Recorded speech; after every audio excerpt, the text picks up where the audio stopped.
মহান আল্লাহ তাআলা পৃথিবীর সকল প্রাণীকে কোনো না কোনো বিশেষ কারণে সৃষ্টি করেছেন।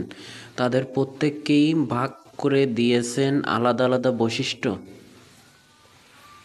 কিছু প্রাণী এমন আছে যেগুলো প্রকৃতির জন্য খুব গুরুত্বপূর্ণ, তাদের হত্যা করতে নিষেধ করেছেন রাসূল সাল্লাল্লাহু আলাইহি ওয়াসাল্লাম।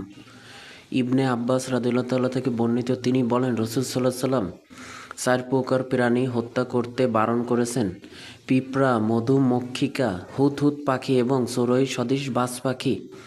পিঁপড়া কেন মারা যাবে না? এর কারণ হলো পিঁপড়ারা আল্লাহর তসবিহ পড়ে, তারা আল্লাহ তাআলার কাছে প্রার্থনা করে। রাসূল সাল্লাল্লাহু আলাইহি ওয়াসাল্লাম বলেছেন, তোমাদের সাধারণ ব্যক্তির উপর আমরা যতখানি মর্যাদা দান করেছি, ঠিক তেমনি একজন আলেমের মর্যাদা একজন আবিদের উপর।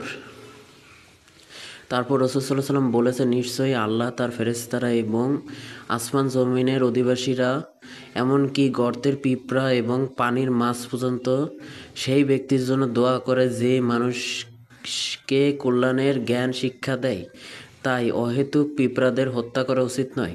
আবু হুরায়রা রাদিয়াল্লাহু তাআলা থেকে বর্ণিত, রাসূল সাল্লাল্লাহু আলাইহি ওয়াসাল্লাম বলেছেন, কোনো এক নবীকে একটি পিঁপড়া দংশন করলে তিনি সে পিঁপড়ার বস্তি জ্বালিয়ে দেওয়ার আদেশ দেন এবং তা জ্বালিয়ে দেওয়া হয়। তখন আল্লাহ তাআলা তার প্রতি ওহী প্রেরণ করে বলেন, তোমাকে তো একটা পিঁপড়া দংশন করেছে, আর তুমি এমন এক জাতিকে ধ্বংস করলে যারা আল্লাহর মহিমা পবিত্রতা ঘোষণা করত।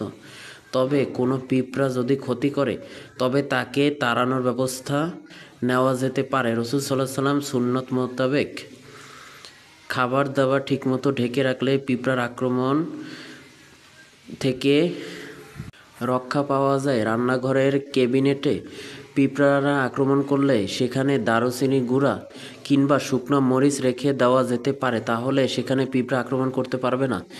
মৌমাছি মহান আল্লাহ তাআলার অপূর্ব সৃষ্টি, যাকে আরবিতে নাহল বলা হয়। পবিত্র কোরআনে নাহল নামে একটি সূরায় অবতীর্ণ হয়েছে। মৌমাছি আমাদের জন্য উৎকৃষ্ট মধু আহরণ করে।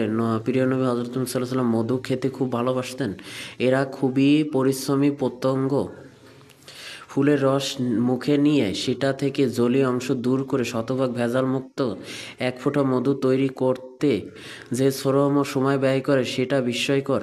1 পাউন্ড মধু বানাতে 550 মৌমাছিকে প্রায় 20 লাখ ফুলে ভ্রমণ করতে হয়।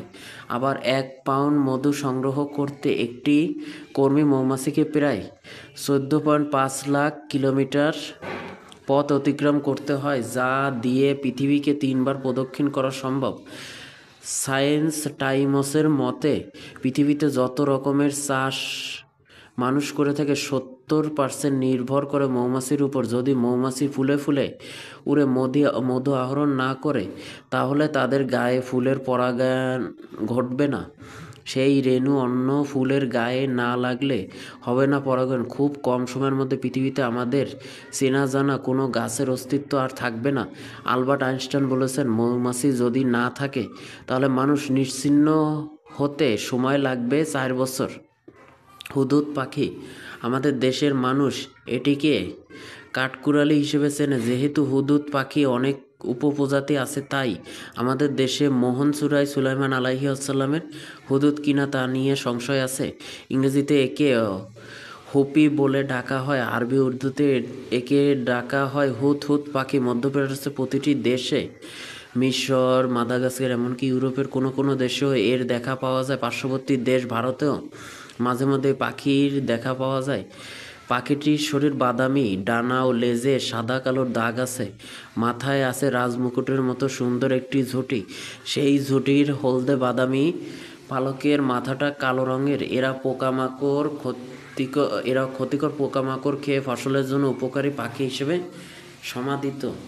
তাই অনেক দেশে আইন করে এদের সংরক্ষণ করার ব্যবস্থা করা হয়েছে। 2008 সালে মে মাসে পাখিটিকে দেশের জাতীয় পাখির স্বীকৃতি হিসেবে দিয়েছে ইসরায়েল।